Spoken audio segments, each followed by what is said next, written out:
Hello to everyone, this is Gunther Steiner, this is Speed City.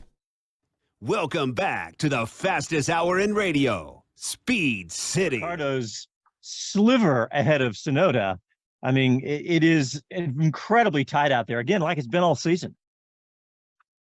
Yeah, no question. But in terms of the format, no, it's not a winner for me at all. Yeah. Jonathan, talk about that a little bit. I know you're not happy with this. Well, because, I mean, first of all, you don't do a change as big as this in the middle of the season. I know they're looking ahead, and I know the excuse they've given, or at least they quantified it by saying, look, we're going to get less tires to each race. Great. But as Martin said in commentary, well, then fine, give them 11 sets. But don't mess about with doing hard tires, medium tires, and turn qualifying, which for the purists is the ultimate time of precision and brilliance and speed that is qualifying for Formula One. This is the time. This is the go time. The race can be a lottery. It always is, because there's factors and you've got 20 cars. But qualifying should be about the fastest man at the fastest, on the fastest car with the best tires and the rest of it. But now it's a tire test. Yeah. And we talk about this every week. There's something that comes up that makes us say, or at least makes me say, that problem would be solved if they were allowed to test, which they're simply not allowed to do in the names of, cost capping, holding down the budgets. There's so many problems that would be solved, from guys getting experience with the new race cars to working out problems with new technologies on track. I mean, that's the reason testing exists. To just ban it because you say, well, it makes it financially unfair for the teams that don't have the budget to go testing. Well, welcome to the deep end of the pool, boys. This is what you've got to do. If you want to have a good show, you've got to have cars on track. They have to perform well. So, I don't know. I find myself being so redundant about bring back testing. Limit it if you want, but bring it back. But also a qualifying hour like that doesn't take into, it doesn't factor in the weather. Because if it had got colder as the qualifying had gone on, and Gunther mentioned this, as you said just pre-show, in that you're going out on hard tires on a relatively clean track, and you're not taking into consideration. In other words, it takes out that strategy. Christian Horner said that again. There's no strategy to it. You've got to run what you got, and that's why people weren't running tires in practice, which is why we arrived at qualifying. And even the experts like Ted and Crofty and everybody else, I felt for them in some ways, because they couldn't tell us, the audience, what was going to happen and who was the form guy. D'Anthony Davidson said, I've seen 2 free practices. I can't tell you who's right. on form. And I don't know that that's good for the sport at all. I don't think it is, frankly. Part of as you rightly point out, Jonathan, qualifying is a race unto itself. You're not wheel to wheel with other guys, but everybody's watching the clock. Everybody's watching what everyone else is doing. And now you no longer have that option of going to a softer tire to try to get the lap you need. If you're out of position on the timesheets as the seconds are ticking down, you have no option. You've got, you're either on the hard or you're on the medium or you're on the soft, and you have no option. And it just takes so much away from qualifying, which, as you say, is the ultimate test of speed. Who can put up the #1 lap time? And by the way, that comment from Gunther Steiner, if you don't follow Gunther on Twitter, do it. His comment was terrific. He said, okay, so now on a cold track or a slightly damp track or whatever, we go out there on the hard tire, we all crash, and then what kind of a show have we got? Of course, Gunther used slightly different vocabulary than what I did. Australian vernacular to explain.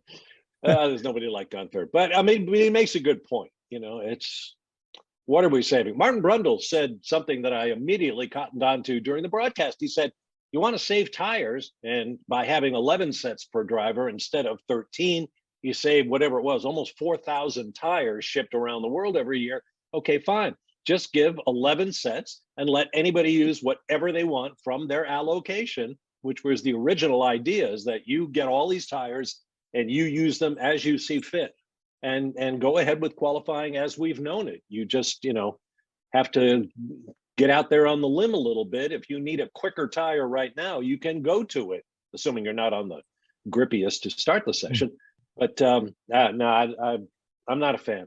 And John, the last thing I would say on this is strategy-wise, I can see that now we know what the medium tire can do. Now we know what the soft tire can do when pushed to the very limit in a very small window. It doesn't give the longevity. But from a strategy point of view, for example, you could probably look back at the times, but I think McLaren go faster on the medium, or at least in that window that we saw it in, than they do on the soft. So does that give their strategy away and potentially their pit stop numbers away? You can't overtake here.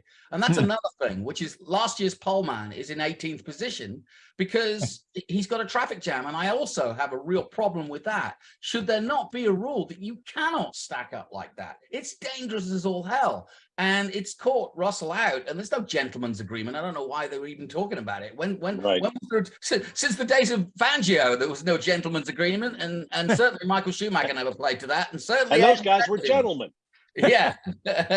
So, but what I'm getting at is, I don't know if it helps the show at all. I'd like to hear what the some counter arguments, because I'm with you guys. I don't see any positive here. I'd like to see what they say about all this.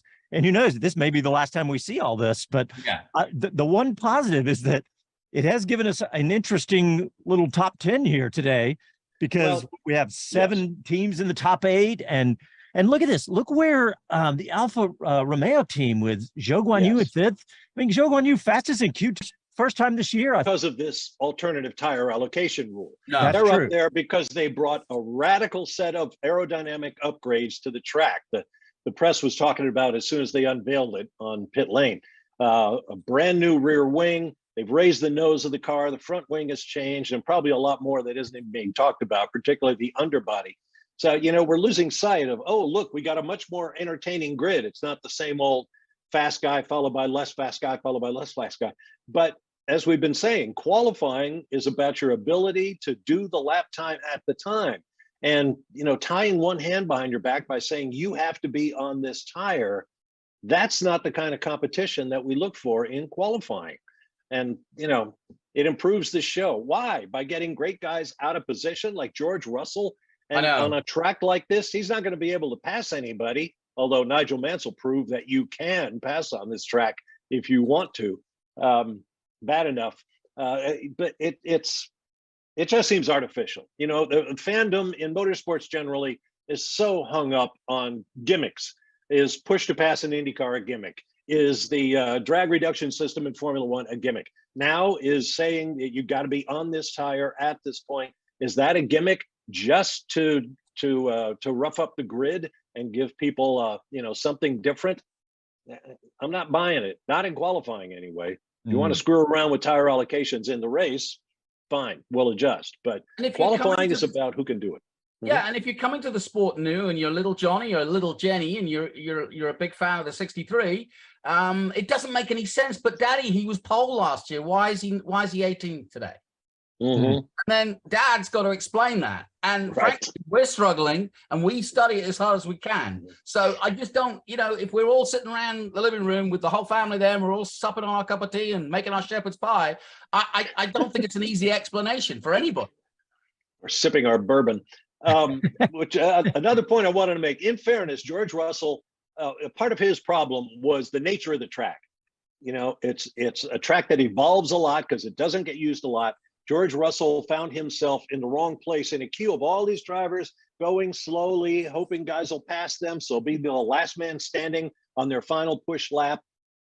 But that's not unique, even though it's very much a factor here in qualifying in Hungary. We've also seen it at a wide open place like Monza, where everybody wants to be the last guy out there. And at both tracks, we've seen races where guys they don't time it right to get their push lap started as the checkered flag comes out. And you'll see 5 or 6 guys, trundling around going back to the pits because they waited too long trying to put themselves in the optimum position on track. It's, I'm with you, Jonathan. Maybe we ought to think about some kind of a rule about a minimum speed during, the final laps of qualifying. That's a good one. Hey, I think we...